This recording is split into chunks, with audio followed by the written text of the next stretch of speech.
I'm sure you've had this realization that we all think in facts. This isn't. But I can't really overstate how big a revelation that is, how big a deal that is, that we all think in facts, and the fact that we didn't always think that way.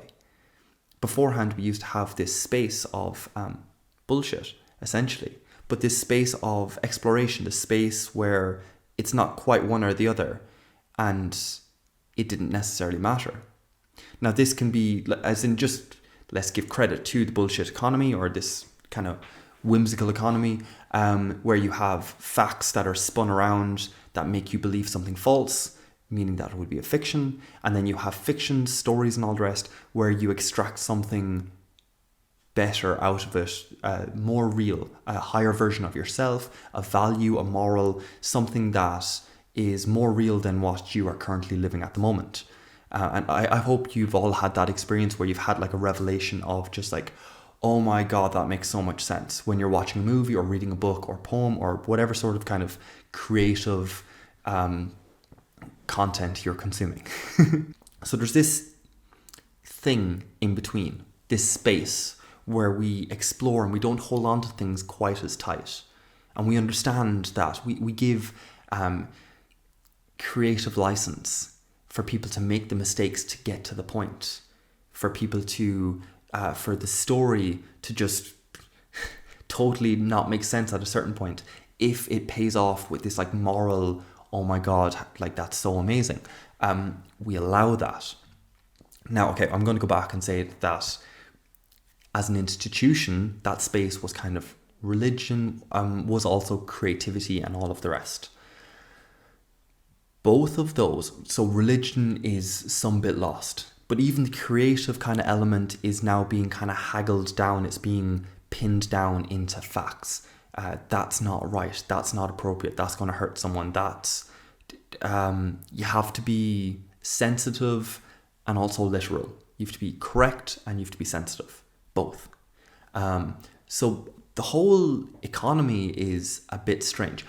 But that's on an institutional level. That's on like the big business, on the big swellings of people. I'm on about like an individual level. For us, for like everyone else, just on your everyday, we all think in facts. And it wasn't always that way. We used to talk about energies, spirits, fairies, leprechauns, all of that, folklore, all of these stories that we tell around the campfire where like, you know, we'd act, even if it was just to the children, we'd act as if it were true. And that's lost. We don't encourage, we don't, even towards our kids, we teach and we educate and we want them to be intelligent.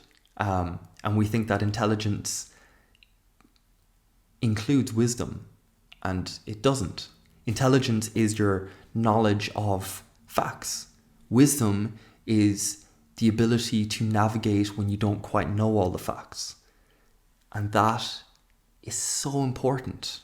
You need both. Everyone needs both. And if you think like at the moment we're like a crab with like a massive right arm and like this tiny little wisdom arm that just doesn't do much, because unless we know all of the facts, how could we make a decision? Because someone might get upset, or because I might make a mistake, and we're not allowed to make mistakes anymore, and we're not allowed to be as brutish and kind of clumsy as we used to be. Now we have to be quite precise and quite perfect.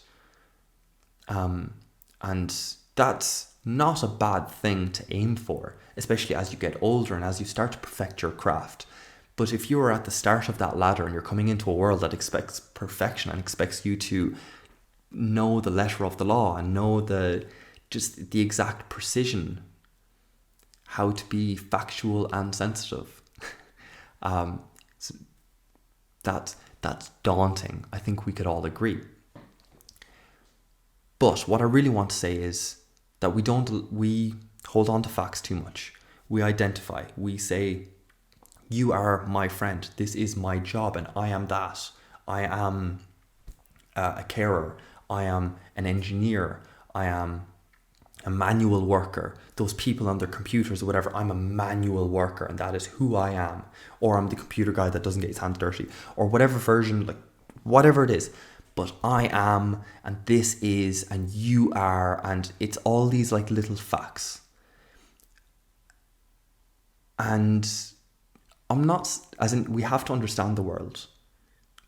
As in, we can't operate unless we understand the world. But our grasp on these little facts is just a little bit too tight.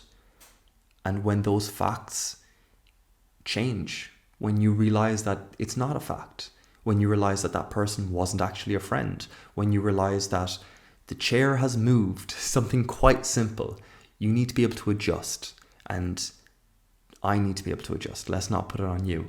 We all need to be able to adjust. And we can't just give out about the fact that how it was meant to be. This is all of this fucking, I'm going to debate you into agreeing or getting on board or whatever. This whole debating, it's not even a person, it's debating the world. Why isn't it this way? Why is it so difficult for me to pour water into a cup without it spilling over the sides? Oh my God, it should be. Okay, I've had that conversation in my head.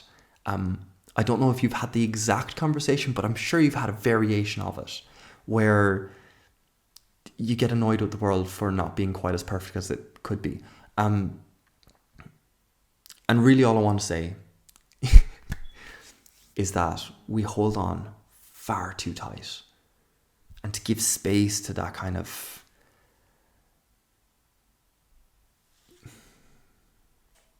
room for error. I'm going to leave it there. Okay.